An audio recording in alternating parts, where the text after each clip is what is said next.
욥기 24장 2절부터 17절까지 읽겠습니다. 어떤 사람은 지게표를 옮기며 양떼를 빼앗아 기르며 고아의 나귀를 몰아가며 과부의 소를 볼모 잡으며 빈궁한 자를 길에서 몰아내나니 세상에 가난한 자가 다 스스로 숨는구나. 그들은 거친 땅에 들나귀 같아서 나가서 일하며 먹을 것을 부지런히 구하니 광야가 그 자식을 위하여 그에게 식물을 내는구나. 밭에서 남의 곡식을 베며 악인에 남겨둔 포도를 따며 의복이 없어 벗은 몸으로 밤을 지내며 추위에 덮을 것이 없으며 산중 소나기에 젖으며 가리울 것이 없어 바위를 안고 있느니라. 어떤 사람은 고아를 어미 품에서 빼앗으며 가난한 자의 옷을 볼모 잡음으로 그들이 옷이 없어 벌거벗고 다니며 추리면서 곡식단을 매며 그 사람의 담 안에서 기름을 짜며 목말라 하면서 술터를 밟느니라.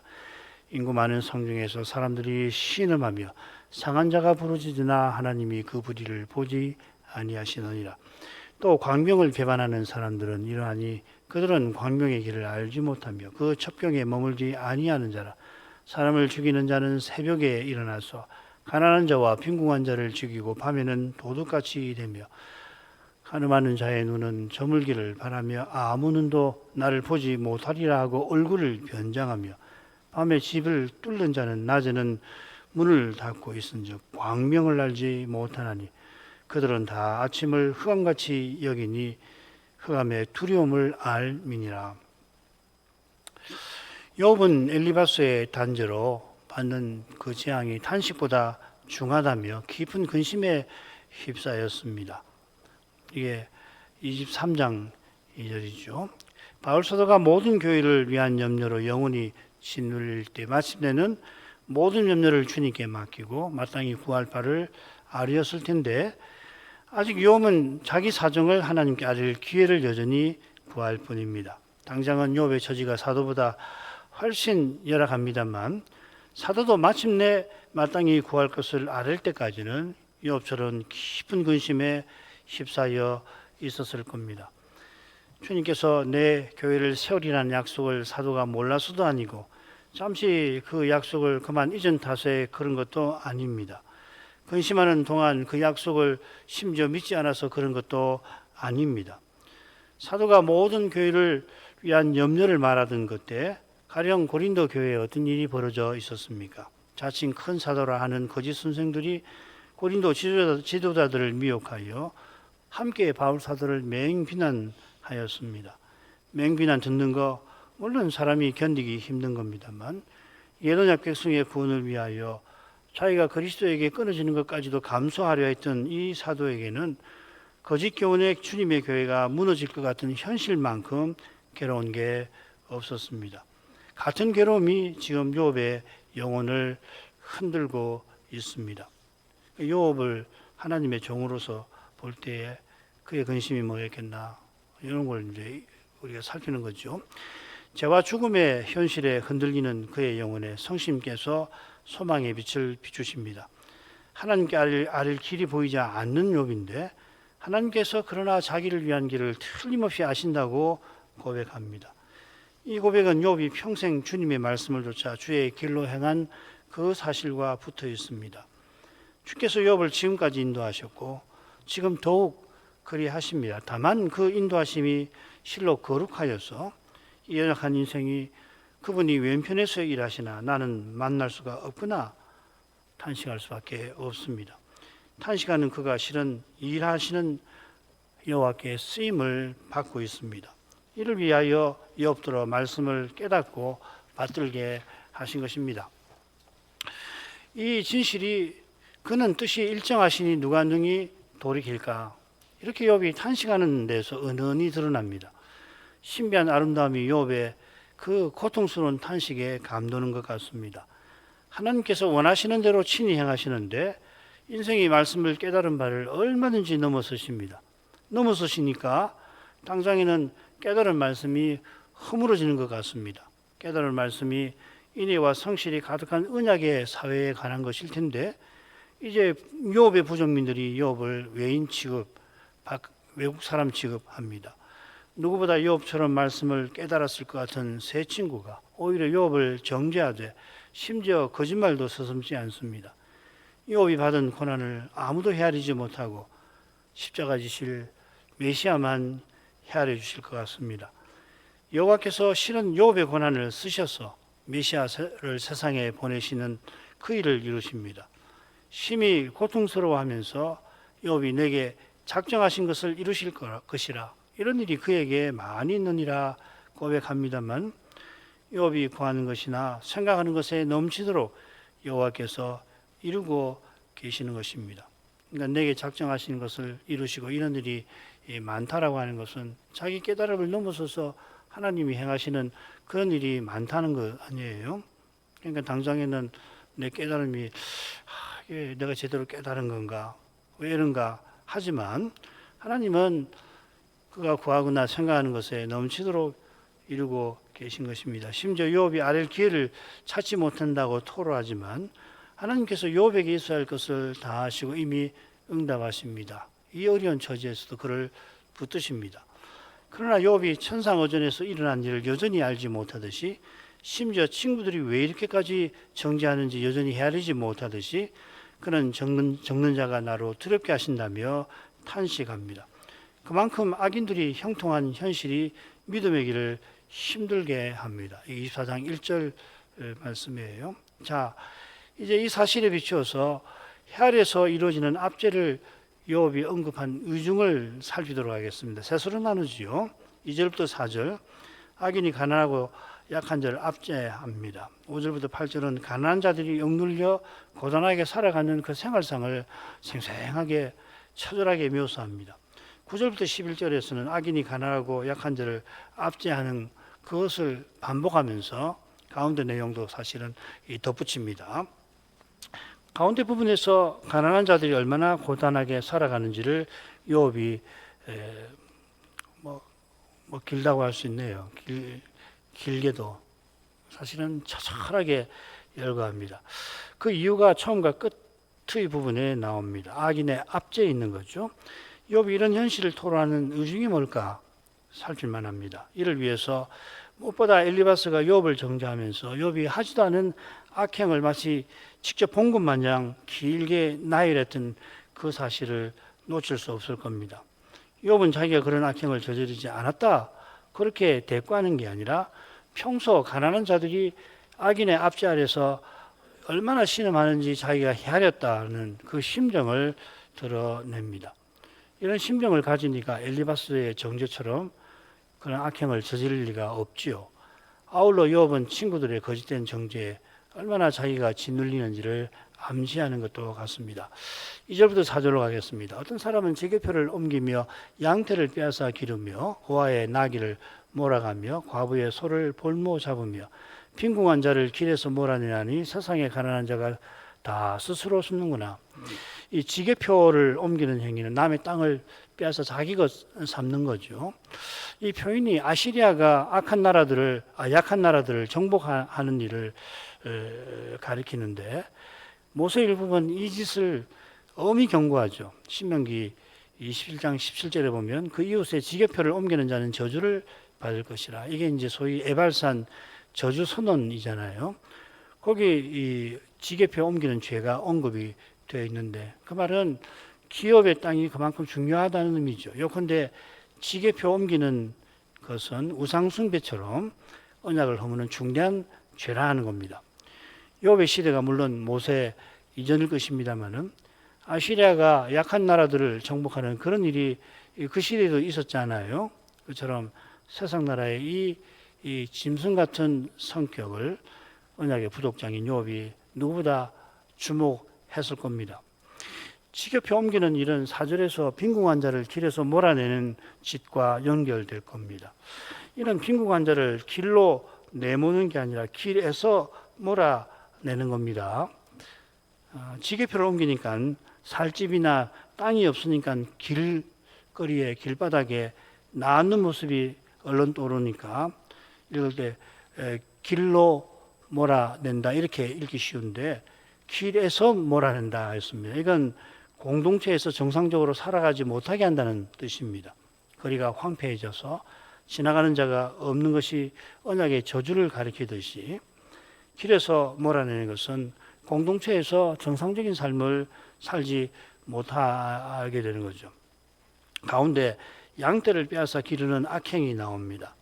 다윗이 우리아의 아내를 빼앗은 일을 나단 선자는 가난한 자의 암양을 부자가 빼앗는 것에 빗댔죠. 우리 현대인에게 이런 비교가 이 나단 선자의 이 비유가 선뜻 와닿지 않을지 모릅니다만은 고대 근동 문화에서는 양떼를 그렇게 귀하게 여깁니다. 비유에서 가난한 사람이 암양을 하나 있는 암양을 딸처럼 여겼다 했듯이 고아의 낙이나 과부의 소가 당시 가장 힘없고 가난한 사람들에게 얼마나 귀한 것인지 짐작하고 남음이 있습니다. 나귀와 소를 빼앗는 것은 삶을 이어가지 못하게 만드는 악행인 것입니다. 이런 심각한 악행이 벌어지는 곳에서 가난한 자는 도무지 살 수가 없으니까 어떻게라도 생존할 곳을 찾지 않을 수가 없죠. 스스로 숨는구나. 이런 일이 재앙 이전 이 요업의 부족에 일어날 수 없었을 겁니다. 이 부족이 필시 훌륭하고 경건한 부족장 요업 덕분에 동방에서 가장 살기 좋고 참된 평안과 기쁨이 넘치는 공동체였을 겁니다. 부족민들은 이런 악행에 관해서 듣더라도 강건은 불처럼 태연하게 남의 일처럼 대하면서 염려 없이 살았겠지만 경건한 부족장은 이 세상에 이런 악행이 있는 사실을 늘 살피며 하나님의 보호하심과 복주심을 계속 구했을 것입니다. 내가 우리 부족을 한번 훌륭하게 세워보리라 그런 생각하지 않잖아요. 경건한 부족장이라면. 그 다음 넘어가죠. 5절부터 8절. 그들은 거친 땅에 들나귀 같아서 나가서 일하며 먹을 것을 부지런히 구하니 광야가 그 자식을 위하여 그에게 식물을 내는구나. 밭에서 남의 곡식을 베며 악인에 남겨둔 포도를 따며 의복이 없어 벗은 몸으로 밤을 지내며 추위에 덮을 것이 없으며 산중 소나기에 젖으며 가릴 것이 없어 바위를 안고 있느니라. 욥은 가난한 자의 고단하고 비참한 삶을 음식과 옷의 관점에서 묘사하고 있습니다. 이는 앞선 부분에서 악한 자가 가난한 자의 땅을 빼앗고 집과 공동체에서 쫓아낸 압제와 붙어 있을 겁니다. 힘겹게 음식을 대하는 대목 5절 6절은 그가 자기 땅을 빼앗긴 사실이 배경이 되겠죠. 둘째 대목 7절 8절은 그가 추위와 비를 피할 집이 없음을 암시합니다. 땅과 집을 빼앗긴 이들을 욥은 거친 땅의 이 들나귀에 빗댑니다. 욥기의 이 들나귀가 욥의 첫째 대답 6장에 한 번 더 나옵니다. 들나귀가 그 들을 자는 뺐는데 하몬 나귀라는 말이 따로 있거든요. 이건 다른 말입니다. 들나귀가 풀이 있으면 어찌 울겠으며 소가 꼴이 있으면 어찌 울겠느냐. 이 말은 엘리바스의 훈계에 욥이 크게 낙담한 심경을 표시하죠. 재앙에 영문을 알지 못해서 욥이 괴로운데 엘리바스는 거기 필요한 조언을 해서 위로하는 게 아니라 더 괴롭게 만들었던 겁니다. 욥은 이런 자신의 비통하고 가련한 처지가 광야에서 먹을 게 없어서 울부짖는 들나귀 같아 그렇게 여긴 겁니다. 자, 이런 점에서 여기서 거친 들의 들나귀는 먹을 것을 구하지 못하는 모습을 가리키는 것 같습니다. 가난한 자가 억울하게 땅을 빼앗겼으니까 입에 풀칠이라도 하려고 나가서 일하며 먹을 것을 부지런히 구하죠. 이 먹을 것을 부지런히 구한다. 이 어떤 동사를 이렇게 풀었는데 이 동사는 아무리 구해도 얻기 힘든 것을 가리키는 표현 같아요.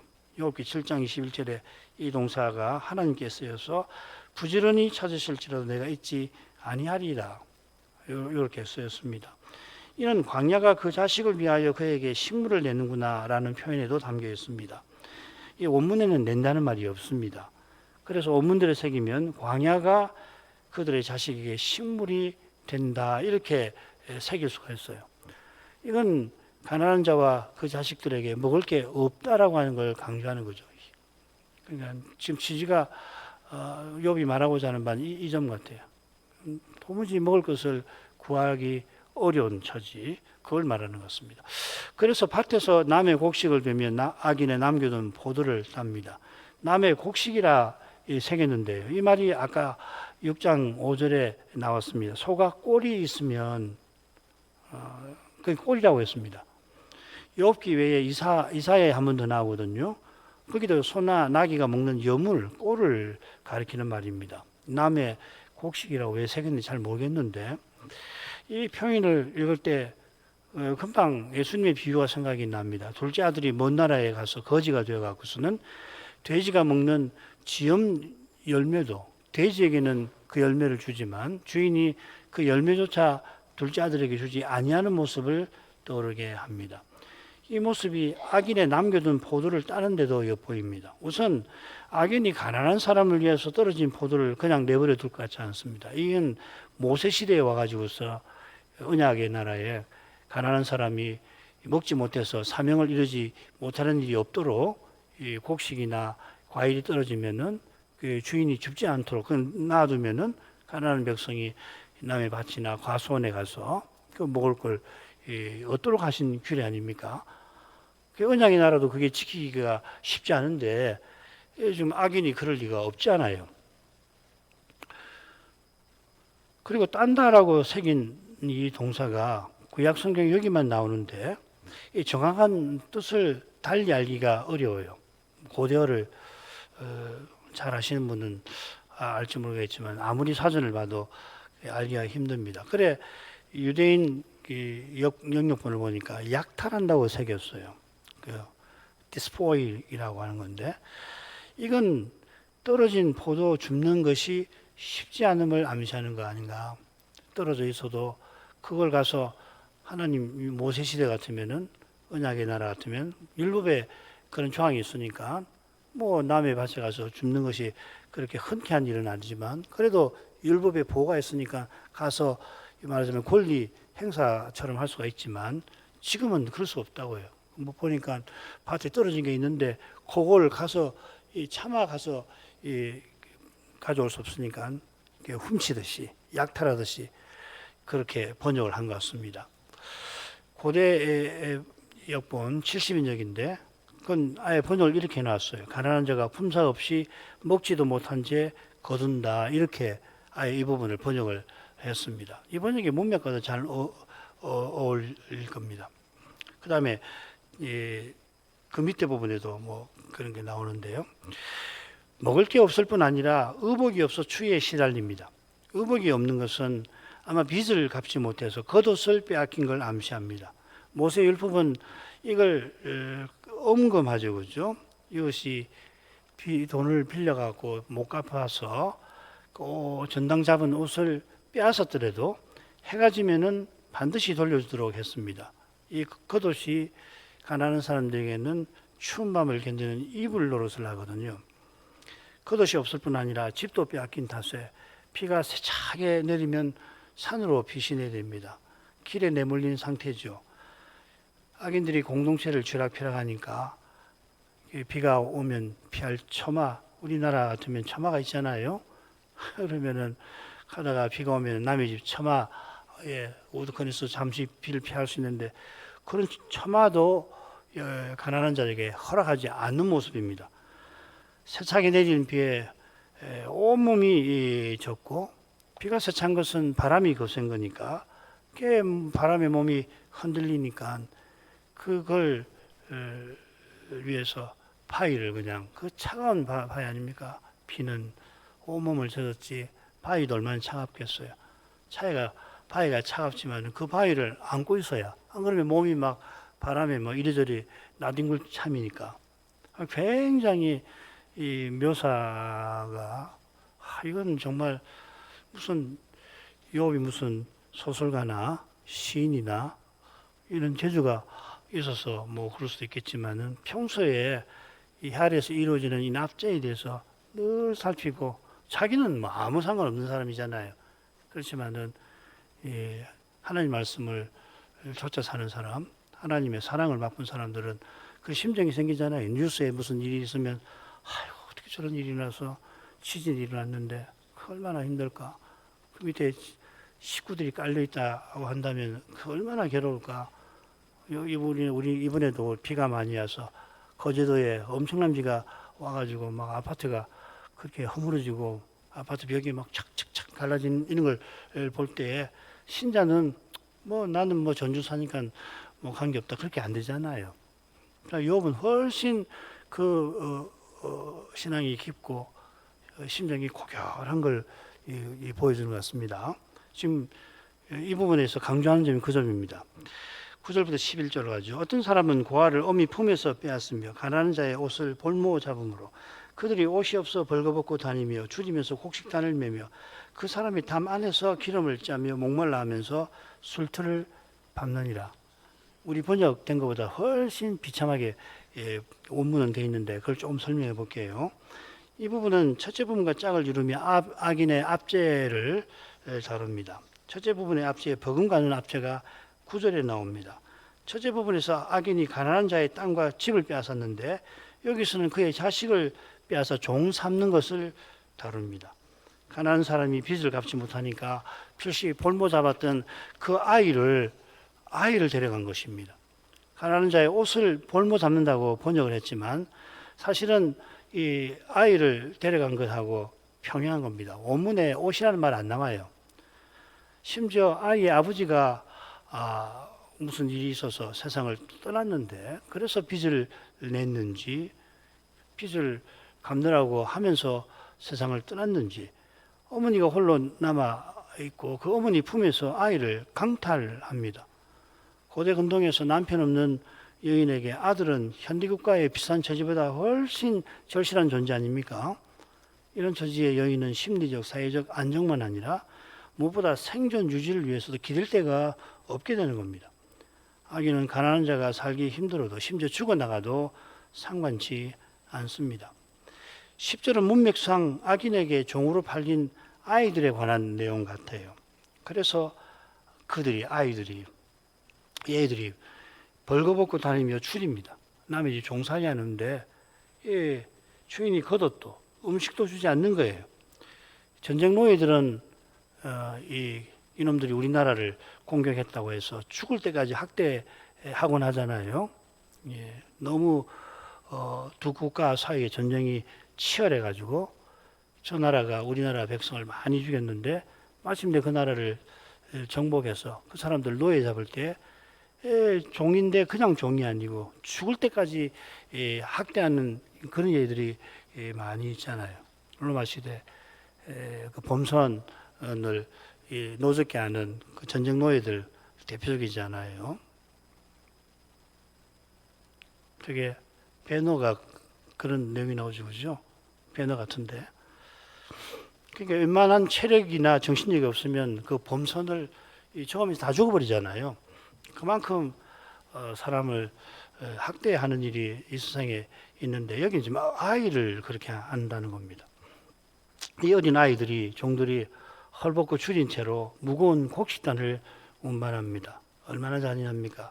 그 다음에 그들의 담장 그 사람의 담 안에서라고 이렇게 번역했는데 그 보면은 그 악인들이 심어놓은 칠비한 감람나무가 칠비한데 그 사이에 아이들이 기름 짜는 기계처럼 일하는 모습입니다. 저희 더워서 목이 타는데 물조차도 제대로 마시지 못한 채로 그 아이들이 주인의 술틀을 밟습니다. 그러니까 제대로 안 하면은 매 맞겠지요. 이 어린 종이 아비 집을 어미 품을 그리워하면서 말라가고 죽어가는 것입니다. 욥이 여기 열거하는 악행들이 엘리바스가 욥이 저질렀다 하는 악행들과 거의 같으죠. 욥 22장 6절부터 9절에 보면 용어들이 아주 비슷합니다. 얼른 빨리 읽어볼게요. 까닭없이 욥이 지금 이런 일을 했다는 거 아니에요. 욥이 까닭없이 형제의 물건을 볼모 잡으며 헐벗은 자의 의복을 벗기며 가란 자에게 물을 마시지 아니하며 줄인 자에게 식물을 주지 아니하였구나. 권세 있는 자가 토지를 얻고 빼앗는 거죠. 존귀한 자가 거기 있어 사는구나. 네가 가부를 공수로 돌아가게 하고 고아의 팔을 꺾는구나. 엘리바스가 말한 것도 내용도 참 처참한데 그보다 훨씬 처절하고 비참하게 욥은 가난한 자의 처지를 말합니다. 여기서 욥이 엘리바스의 단죄와 상관없는 사람이라는 게 역설적으로 생생하게 드러나지 않습니까? 상관없는 정도가 아니라 욥이 늘 이런 압제를 살피고 압제당한 이들을 할 수만 있으면은 보살핀 것입니다. 이게 29장에 나와요. 이는 그가 악에서 떠난 삶을 살았던 증거입니다. 하나님의 사랑을 참으로 맛본 이는 죄와 죽음의 현실을 만나면 그리스도의 심정을 품게 됩니다. 그런 심정을 품는 이는 엘리바스처럼 하지 못하지요. 하늘아버지의 사랑과 그리스도의 은혜가 엘리바스의 심정과 그런 모진 태도, 거짓된 마음을 그의 마음에서 몰아내는 것이죠. 그런 마음을 품고 살 수가 없어요. 그 다음으로 가죠. 셋으로 나눠볼게요. 12절은 머릿말입니다. 하나님께서 불의를 보지 아니하신다는 거고, 13절부터 16절은 광명을 알지 못하는 악인들이 어둠을 좋아한다 하는 거고, 그 다음에 17절은 맺은 말입니다. 악인들이 아침을 흑암같이 여기는데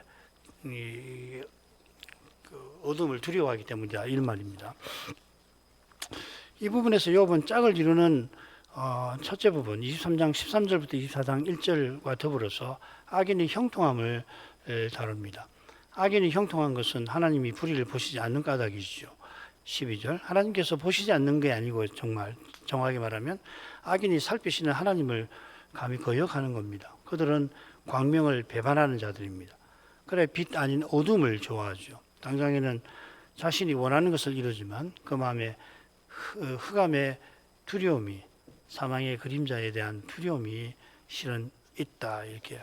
그래서 이 17절이 이제 18절 이하의 내용과 연결이 될 겁니다. 거기는 하나님이 악인을 심판하신다 하는 내용이 18절 이하에 나오는데 그 암시 실마리가 17절 하반절에 나올 겁니다. 12절로 가죠. 인구 많은 성 중에서 사람들이 신음하며 상한 자가 부르짖으나 하나님이 그 불의를 보지 아니하시느니라. 성 중에서라고 새겼는데 사람들의 신음과 부르짖음이 성을 뚫고 나오는, 성담 넘어서까지 나오는 이미지가 여기 있습니다. 상한 자가 이어 나오죠, 그죠? 그러니까 앞에 신음하는 사람들이 신음한다고 했는데 사람들은 죽어가는 사람이라고 새길 수가 있습니다. 그걸 이제 우리말은 인구 만원이라고 번역했는데 인구 만원이라고 번역한 말을 죽어가는이라고 번역할 수 있습니다. 아무튼 이제 성 바깥까지 들리는 이들의 신음과 부르짖음은 죽음의 현실에 이들이 처해 있음을 잘 보여줍니다. 이 비참하고 가련한 처지가 앞선 부분에 생생하게 묘사되었죠. 그러나 하나님께서 그 불의를 보지 아니하신다 했습니다. 우선 이 불의라고 새긴 낱말이 욥기 한 번 더 욥의 고백에 나와요. 1장 22절에 재앙당한 욥이 하나님을 원망하지 아니한 대목 말이에요. 욥이 재앙 탓을 하나님께 하지 아니하였단 말이죠. 그러니까 여기 이 불의라고 번역한 말을 탓이라고 이렇게 할 수 있습니다. 하나님께서 원하시는 대로 복을 주시기도 하고 거둬가시기도 합니다. 가난한 자들이 악인의 압제로 부르짖지만 하나님께서 압제한 악인에게 책임을 묻지 아니하신다는 겁니다. 불의를 보지 아니하신다고 새기는 건 조금 지나친 것 같아요. 17절 하반절에 보면 욥이 악인의 두려움을 언급하는데 왜 두려워하냐면 하나님이 보시는 까닭이죠. 하나님이 매 순간 만민의 마음을 살피셔서 그래서 사람이 죄를 지으면 그 죄를 하나님이 싫어하시니까 하나님의 두려운 그 어미의 영광이 매 순간 나타난다는 것이죠. 그래 죄 지으면 자기가 심지어 의식하지 않더라도 그 어미의 영광 때문에 부끄러움과 두려움이 일어나는 것입니다.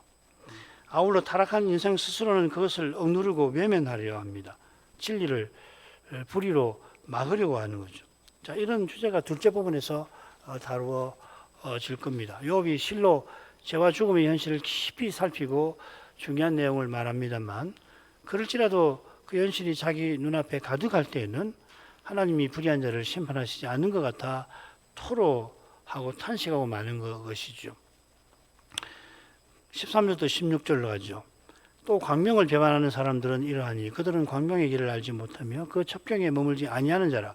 사람을 죽이는 자는 새벽에 일어나서 가난한 자와 빈궁한 자를 죽이고 밤에는 도둑같이 되며 가늠하는 자의 눈은 저물기를 바라며 아무 눈도 나를 보지 못하리라 하고 얼굴을 변장하며 밤에 집을 뚫는 자는 낮에는 문을 닫고 있은즉 광명을 알지 못하나니.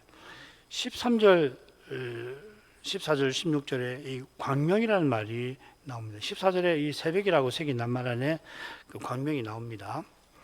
광명을 배반한다, 광명의 길을 알지 못한다, 광명을 알지 못한다, 이런 표현들을 보면 이 광명이 여호와를 상징하는 것 같습니다. 욥은 가난한 자를 압제하는 악인을 광명을 배반하는 자라 부릅니다. 이 배반한다는 말이 구약을 한 12번인가 나오는데 3분의 1은 세상 왕을 반역하는 것, 나머지는 여호와를 배반하는 데 쓰이는 말입니다. 여기서도 이 여호와를 배반하는 행위로 보는 것이 자연스러울 겁니다. 그들이 광명을 배반하니 광명의 길을 알지 못합니다. 이는 욥이 여호와의 길을 지켜 치우치지 아니한 것과 대조되는 태도입니다. 욥이 평생 여호와의 길을 지킨 까닭에 당장 어디로 가야 할지 모르지만 하나님은 자기를 위한 길을 아신다고 고백할 수 있었죠. 반면에 광명의 길을 알지 못하는 이가 그분의 첩경에 머무르지 아니하는 것은 그 길을 보이시더라도 거부하고 자기 길을 고집하기 때문입니다. 욥은 당장 어디로 가야 할지 몰라도 더욱 죽게 매달리죠. 이미 주의 길에 그가 서 있게 하신 겁니다. 매달리는 것 자체가. 이런 은혜가 광명의 길을 아는 사람에게 약속됩니다. 정직한 자에게 흑암 중에 빛이 일어난다 약속하셨습니다. 주의 광명 중에서 광명을 보는 것입니다. 그러니까 주의 광명을 보려면 주를 가까이 해야 되는 거잖아요. 그러나 악인은 자기에게로 자기의 욕심을 이루려 할 뿐입니다. 어둠 가운데 있는 것이죠. 이 욥은 사람을 죽이는 자, 간음하는 자, 도둑질하는 자를 들면서 그들이 어둠에 행하는 자임을 역설합니다. 사람을 죽이는 자는 새벽, 즉 광명 전에 일어나서, 이걸 새벽이라고 번역했습니다. 악한 일을 벌입니다. 간음하는 자는 더러운 욕정을 숨기려고 저물기를 바라고 심지어 얼굴을 변장합니다.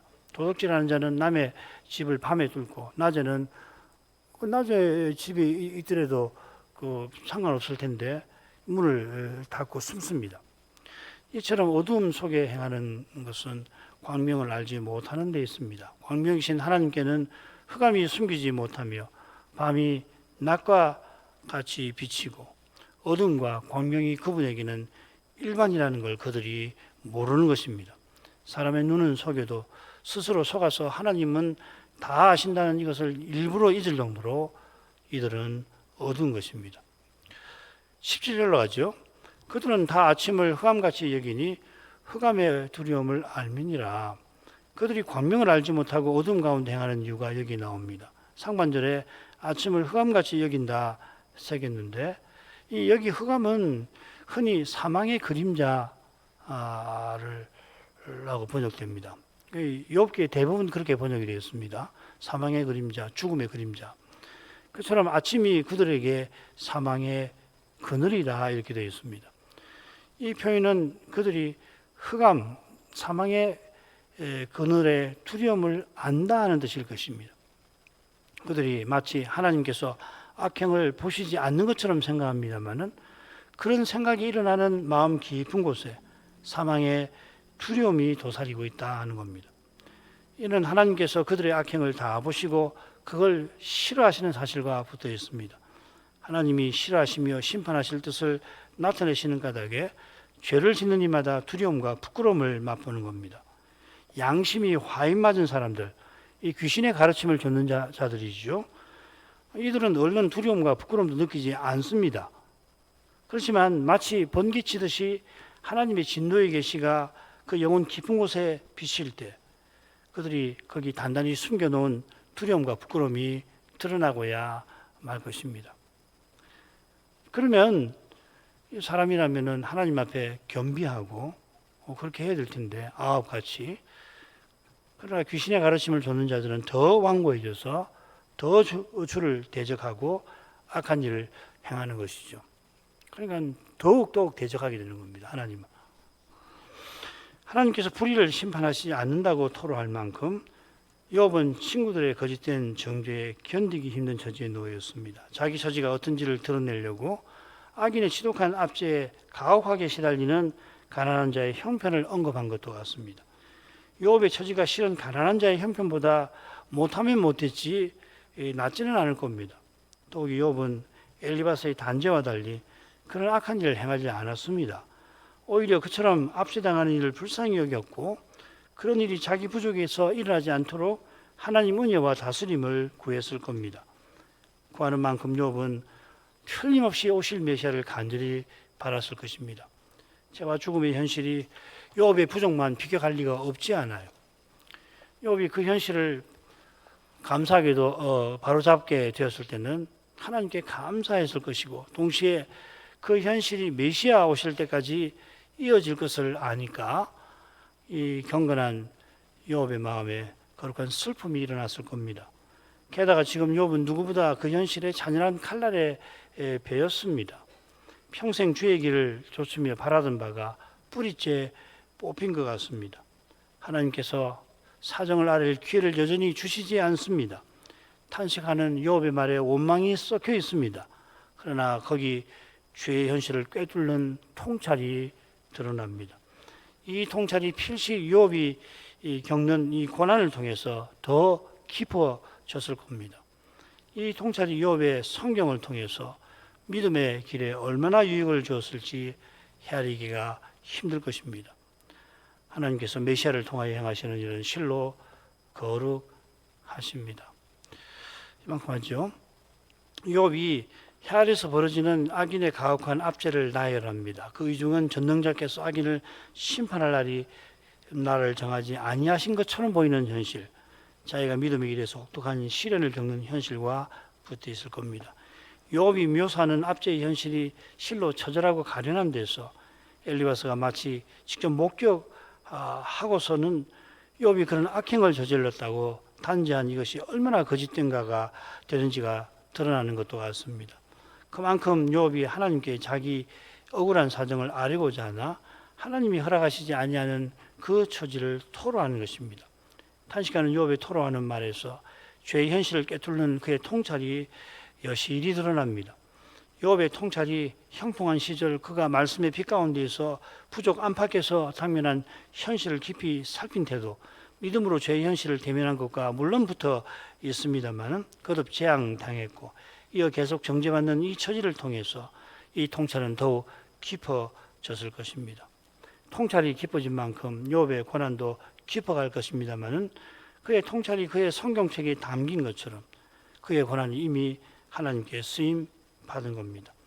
하나님께서 그리스도를 통하여 이루시는 구원은 실로 거룩합니다. 오직 은혜라 고백할 수밖에 없을 만큼 거룩합니다. 오직 은혜를 고백하는 교회와 신자의 처지와 심정이 세상 끝날 때까지, 재림의 날 때까지 어떠할지 모를 수가 없습니다만은 고난받는 처지에서 오직 그리스도를 전부로 삼는 이 심정만큼 복된 것이 그때까지는 없을 것입니다. 이런 심정을 늘 품고 살 수 있기를 하나님 은혜를 구해야 하겠습니다. 그런 심정이 말씀 깨닫는 데서 주어지므로 역시 하나님 말씀, 시대에 필요한 말씀을 사랑하시는 교회들과 신자들에게 베풀어 주시기를 기도하겠습니다. 기도하겠습니다. 거룩하신 아버지, 죄종 욥이 엘리바스의 거짓된 단죄로 받은 그 재앙이 탄식보다 중하다 토로하면서도 하나님께서 자기 사정 알 기회를 주시기를 간절히 구하는 거기서 성심께서 오실 메시아를 바라보는 그의 믿음을 붙들어 주심을 보게 됩니다. 욥이 당한 재앙들은 물론이고 그런 재앙을 당하고 여전히 그 재앙에 여전히 당하는 가운데서 새 친구의 정죄를 받고 아울러 부족민들의 멸시를 받는 그 처지를 평범한 저희가 아무리 생각해 보려 한들 헤아리면 헤아릴수록 오직 그리스도 십자가이신 예수님만이 그의 심령을 다 헤아려 주실 거라는 생각을 하게 되오며 그처럼 욥이 그렇게 고난받게 하신 뜻이 필경 그리스도의 고난에 관해서 구약 백성도 헤아리게 하신 데 있지 않을까 생각합니다. 죄와 죽음의 현실을 바르게 살피고 그 현실을 견디고 이기는 길이 구약 백성에게는 오실 메시아께 신약 백성에게는 이미 오셨고 다시 오실 그리스도께 있겠나이다. 그리스도의 십자가와 부활을 떠나서는 죄의 현실을 누구보다 처절하게 경험한다 할지라도 죄의 그 두렵고 끔찍하고 교묘한 것을 제대로 무엇보다 바르게 헤아릴 수가 없나이다. 그리스도 안에서 하나님께서 나와 같은 죄인을 구원하심을, 심지어 나의 구원을 위하여 자기 아들을 아버지께서 아끼지 않고 내어주신 그 사랑을 힘입지 않고서는 죄와 죽음의 현실을 정직하게 대면할 힘이 저에게 없음을 고백합니다. 죄의 권세가 아무리 막강하다 할지라도 그 결과 죽음의 그늘이 우리의 삶을 짙게 무겁게 짓누른다 할지라도 부활하신 그리스도께서 성신으로 우리 안에 사셔서 친히 주님의 의하심을 드러내 주신다면 그 주의 은혜의 역사로 말미암아 연약한 저희가 마침내 그 권세를 견디며 이길 수 있게 하시겠나이다. 당장에는 하나님께서 악인을 심판하지 않는 이 사실에 유혹과 같이 원망과 슬픔을 품게 되는 것처럼 말씀과 어긋나 보이는 현실에 낙담하고 괴로워하지 않을 수가 없게 하시지만은 그러한 과정에서도 주께서는 약속하신 바를 거룩하게 이루어 나가시옵나이다. 마침내는 그것을 깨닫게 하실 때 인생은 모든 감사와 찬송을 하나님께 돌리게 하실 것입니다. 그리고서 더욱 주님의 은혜를 구하면서 남은 생애를 보이신 그 길로 걸어가게 하시겠나이다. 욥이 하나님의 진노를 뼈저리게 느끼던 그 순간 하나님의 사랑의 영광이 신비하게 그를 붙들고 계셨던 것처럼 믿음의 길에서 고난 겪게 하시는 그 뜻이 다른 데 있지 않고 마침내 우리를 그리스도와 같아지게 하시는 바로 거기에 있다는 것을 더욱 깨닫게 해 주옵소서. 그래서 믿음의 길에서 겪게 하시는 그 고난이 그리스도의 남은 고난인 것을, 그리스도께서 그 고난을 우리와 함께 겪으심을 알고서 그 주님께서 우리 없이 계시지 않고 사시지 아니하시는 이 은혜와 사랑을 힘입어서 장차 영원히 주와 함께 있게 하실 그날을 더욱 소망하며 살아가게 하시옵소서. 욥이 해 아래서 벌어지는 악인의 가혹한 압제를 말하는 거기서 죄에 대한 그의 통찰이 그의 고난을 통해서 더욱 깊어지게 하신 줄 믿나이다. 그의 통찰이 그의 성경에 담기도록 하셔서 이 성경을 통해서 만대의 교회와 신자에게 하나님이 어떠한 유익을 주시는지 저희가 다 헤아릴 길이 없나이다. 성신을 유지하여 믿음의 길을 걸어가는 이것이 이 연약하고 유한한 인생에게 힘겨운 일이지만 그 걸음을 결코 헛되게 아니하실 뿐 아니라 그 길에서 하늘의 평안과 기쁨을 늘 맛보게 하시옵나이다. 이날에도 그러한 은혜, 그러한 평안과 기쁨을 구하옵나이다. 예수님 이름으로 기도합니다. 아멘.